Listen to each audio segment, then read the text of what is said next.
26. 원죄에 대한 또 한마디 설명. 예수께서 말씀하신다. 내 어머니의 말씀을 사람들이 복잡하게 된 생각에 의해서 혼동해서는 안 되고 간결한 표현 안의 뜻을 알아야 할 것이다. 그렇지 못한 사람들이 얼마나 많은지, 그들은 하느님의 일에 관해서도 그들의 인간적인 척도로 생각하고자 하고 하느님조차도 그렇게 생각하신다고 고집할 정도이다. 그러나 하느님께서는 인간을 훨씬 더 무한히 초월하는 방식으로 생각하신다고 믿는 것이 오히려 맞다. 그리고 인간적인 견해에 따라 생각하지 않고 정신에 따라 생각하고 하느님을 따르는 것이 정말 훌륭하고 적절할 것이다. 너희들의 인간적인 생각에 매달려 있는 곳에 뿌리박고 있지 말아라. 그렇게 하는 것은 인간의 정신이 완전하다고 가정하는 것이기 때문에 그것 또한 교만이다. 오히려 완전한 것이라고는 하느님의 생각 밖에는 없다.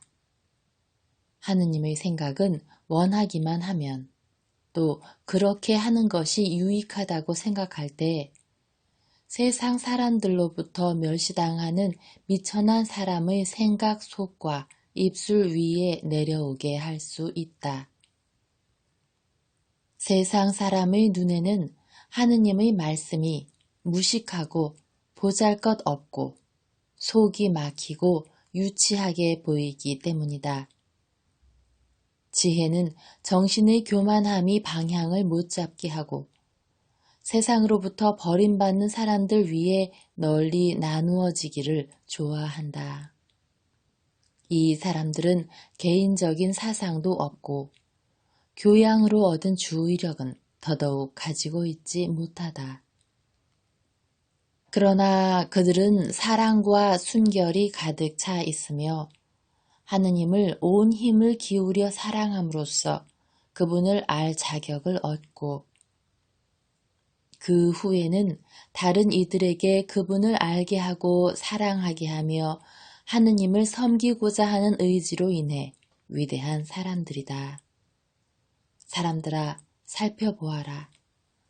파티마에서, 루르드에서, 과달루프에서, 까라바지오에서, 라살레떼에서, 그러니까 참되고 거룩한 발현이 있은 어디에서나 발현을 본 사람들, 즉 보라고 부름을 받은 사람들은 나이와 교양과 사회적 지위로 보아 이 세상에서 가장 비천한 사람들 축에 끼는 보잘것없는 사람들이다.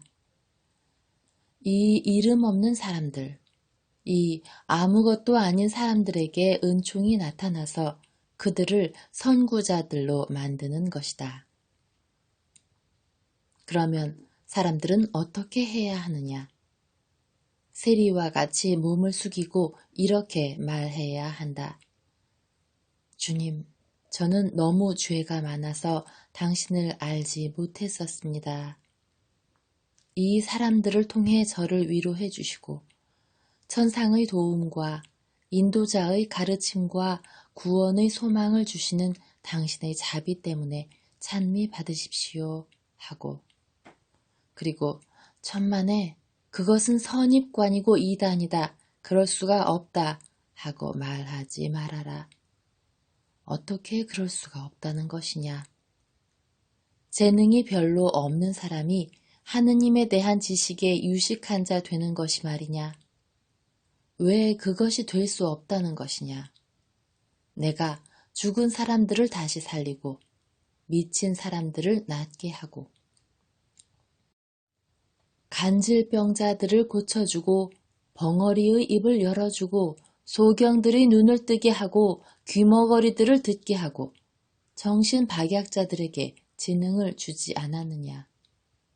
내가 이와 마찬가지로 마귀들도 쫓아내고 고기들 보고 그물 속으로 들어가라고 명령하고 망더러 많아지라고, 물에게 포도주로 변하라고, 폭풍우더러 잠잠해지라고, 물더러 돌을 덮은 땅처럼 단단해지라고 명령하지 않았느냐?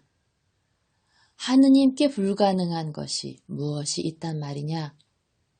하느님, 즉 하느님의 아들 그리스도가 너희들 가운데 있기 전에도 하느님께서 당신의 이름으로 행동하던 종들을 통하여 기적들을 행하지 않으셨느냐?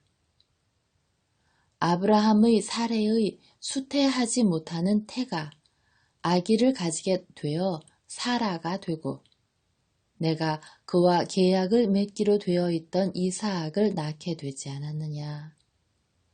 나일강의 물이 모세의 명령으로 피로 변하고 더러운 동물들이 우글거리게 되지 않았느냐?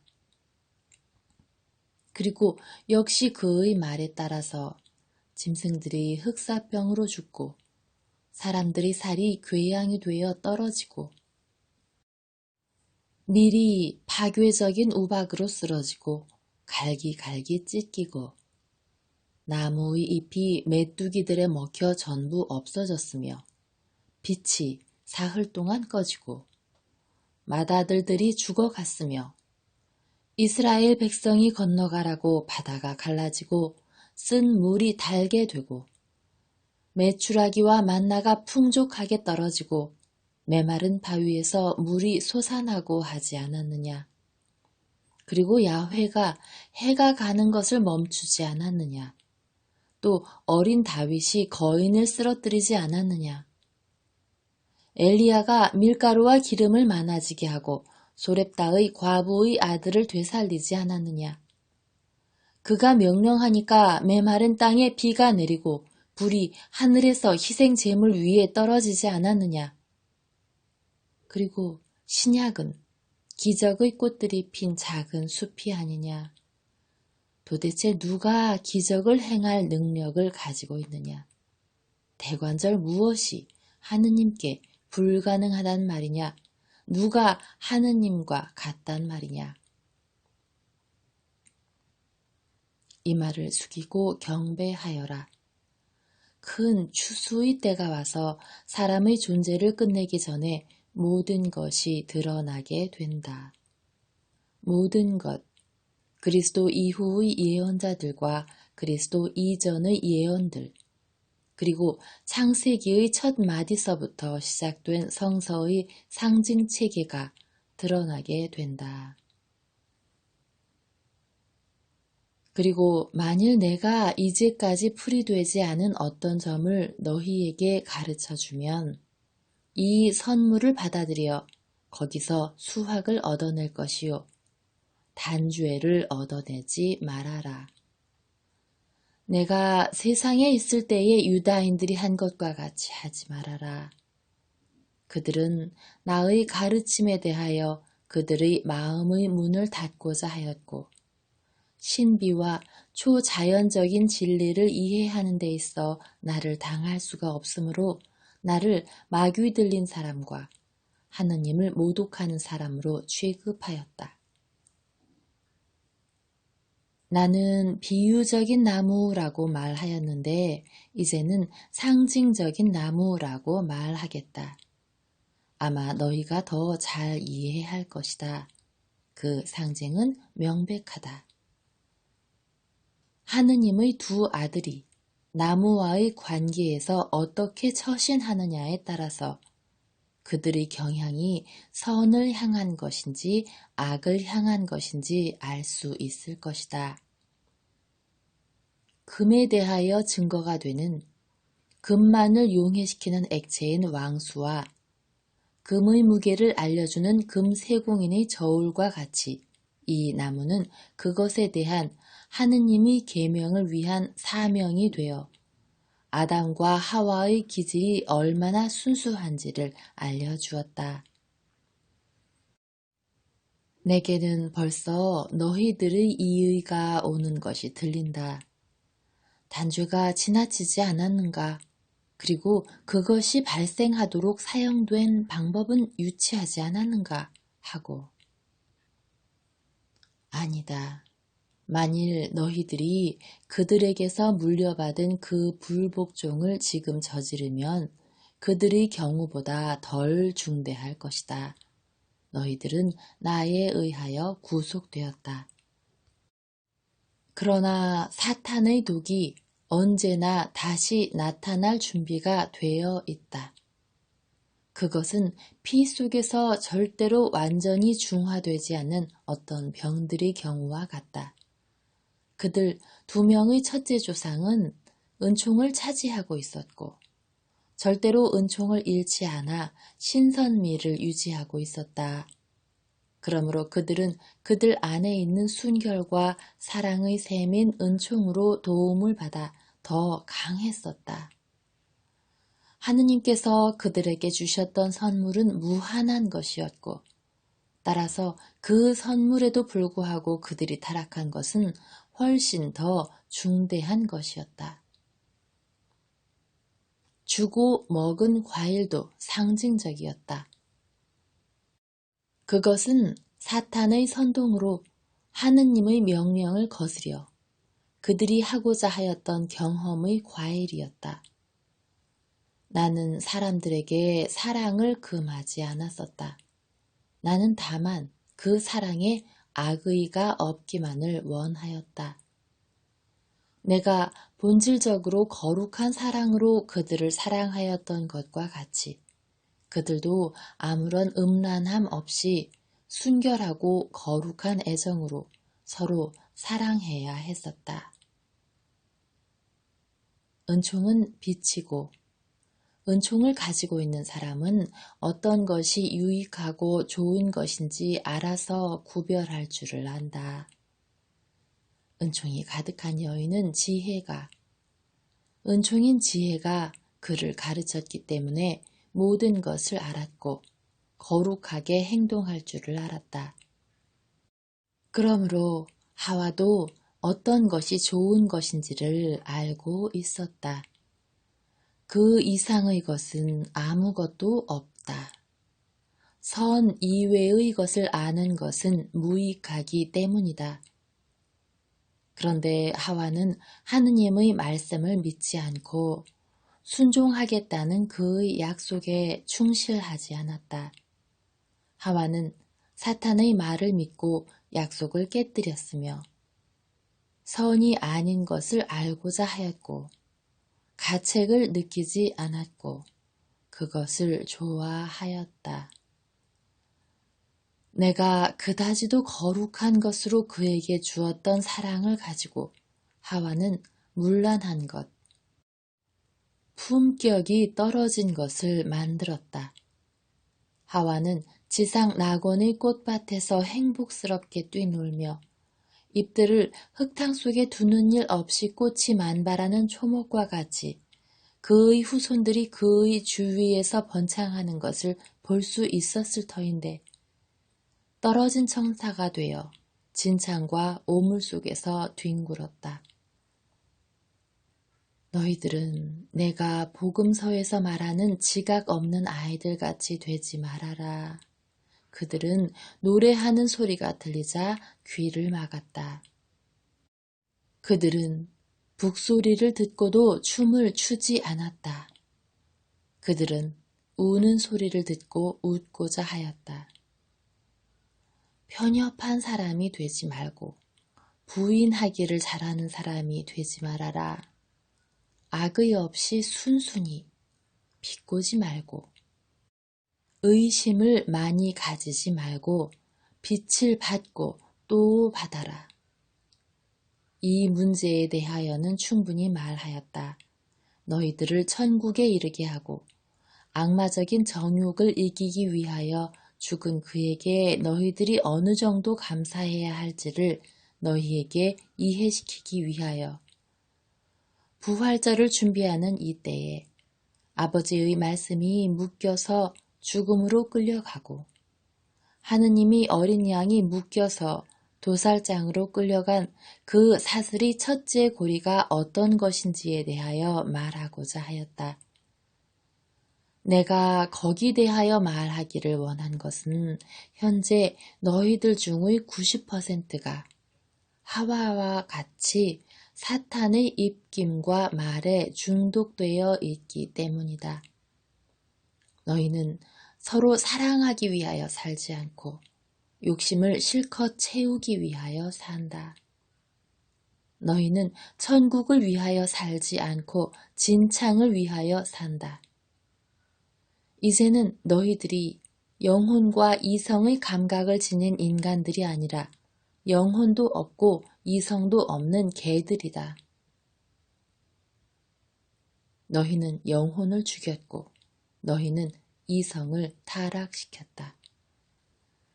정말 너희에게 단언하지만 짐승들이 사랑의 성실성에 있어서 너희들보다 낫다. 28. 네 남편에게 네 무죄를 증명하는 일을 나에게 맡겨라. 성모 마리아께서 이렇게 말씀하신다. 지극히 사랑하는 딸아, 나를 말로 표현할 수 없이 기쁘게 했던 황홀이 끝나자 내 감각 능력은 이 세상의 것을 다시 깨닫게 되었다. 조금 전부터 내 정배가 되신 하느님의 사랑 속에 파묻혀 있던 내 마음을 장미의 날카로운 가시처럼 찌른 생각은 요셉에 대한 생각이었다. 그 후부터 나는 거룩하고 주의 깊은 내 수호자에게 내 사랑을 바쳤었다. 하느님의 뜻이 대사제의 말을 통하여 나를 요셉의 아내가 되기를 원하신 때부터 나는 요셉을 알 수 있었고 그 의인의 거룩함을 평가할 수 있었다. 요셉과 결혼하자 고아라는 외로움이 사라지는 것을 느꼈고 내가 잃었던 성전의 안식처를 슬퍼하지 않게 되었었다. 요셉은 내게 대하여 돌아가신 아버지와 같은 다정스러움을 가지고 있었다. 요셉 곁에서는 대사제 곁에서처럼 안전하다는 느낌을 가졌었다. 망설임이 일절 사라지고 사라졌을 뿐 아니라 아주 잊혀져서 내 동정녀의 마음에서 그것이 멀리 떠나가 버리기까지 했었다. 나는 요셉에 대하여는 아무런 망설임도 어떤 두려움도 정당화되지 못한다는 것을 깨달았었다. 요셉에게 맡겨진 내 동정은 엄마의 품에 안겨있는 어린아이보다도 더 평온하다. 그런데 이제 어떻게 내가 아기를 가졌다는 말을 그에게 한단 말이냐. 나는 그에게 그것을 알릴 말을 찾고 있었다. 찾기가 어려웠다. 나는 하느님의 선물을 가지고 자만하고 싶지 않았고 또 주님께서 저를 모든 여인들 중에서 사랑하셨어요. 그래서 당신의 종인 저를 당신의 배필로 삼으셨어요 하고 말하지 않고는 내 임신을 어떻게도 정당화할 수가 없었다. 그에게 내 상태를 숨겨서 그를 속이는 것도 나는 원치 않았다. 그러나 내가 기도를 드리는 동안 내 안에 가득 차 계시던 성령께서 내게 말씀하셨다. 말을 하지 말아라.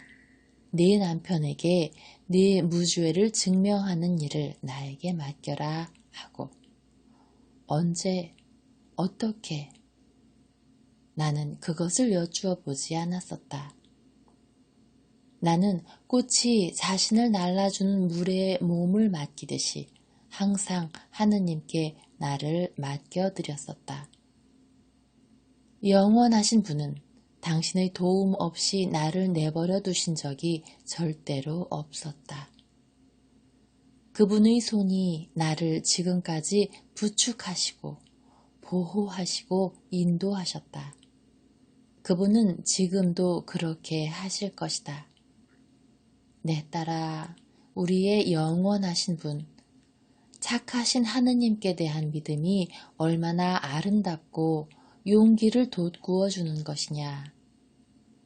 그분은 우리를 요람과 같은 당신 품에 안으시고 배처럼 우리를 빛나는 선의 폭우로 데려다 주시며 우리 마음을 다시 북돋아 주시고 우리를 위로하시고 길러주신다. 그분은 우리에게 안식과 기쁨을 주시며 우리에게 빛을 주시고 우리를 인도하신다. 하느님께 대한 신뢰가 전부이고 하느님께서는 당신을 신뢰하는 사람에게 모든 것을 주신다. 즉, 당신 자신을 주시는 것이다. 그날 저녁 나는 피조물로서의 내 신뢰를 완전에까지 끌어올렸다. 이제는 하느님께서 내 안에 계셨기 때문에 그렇게 할 수가 있었다. 나는 처음에는 나라는 보잘것없는 피조물, 즉 내가 티 없는 사람이 되었어야 할 만큼 그렇게도 지극히 사랑을 받는 사람이었다 하더라도 여전히 아무것도 아닌 것의 신뢰를 가졌었다. 그러나 이제는 하느님께서 내 정배, 내 아들이 내 안에 계시기 때문에 숭고한 신뢰를 가지고 있었다. 오, 기뻐라. 하느님과 하나가 되다니. 내 영광을 위해서가 아니라 완전한 일치로 그분을 사랑하기 위하여 그분께 제 안에 계신 당신만이 제가 하는 모든 것을 당신의 하느님으로서의 완전으로 행하십니다 하고 말씀드리기 위해서였다. 만일 하느님께서 말하지 말아라 하고 말씀하지 않으셨더라면 나는 아마 얼굴을 땅에 파묻고 성령께서 제 안에 들어오셔서 저는 하느님의 씨를 가졌어요 하고 요셉에게 말했을 것이고 요셉은 나를 존경하고 있었고 또 절대로 거짓말을 하지 않는 모든 사람이 그러는 것처럼 그는 다른 사람들이 거짓말을 한다고 믿을 수가 없었기 때문에 내가 하는 말도 믿었을 것이다. 그렇다. 나는 요셉에게 장차 올 고통을 당하지 않게 하려고 그와 같은 찬사를 나 자신에게 하는 것은 싫었겠지만 그 혐오감을 극복하고 그 말을 했을 것이다.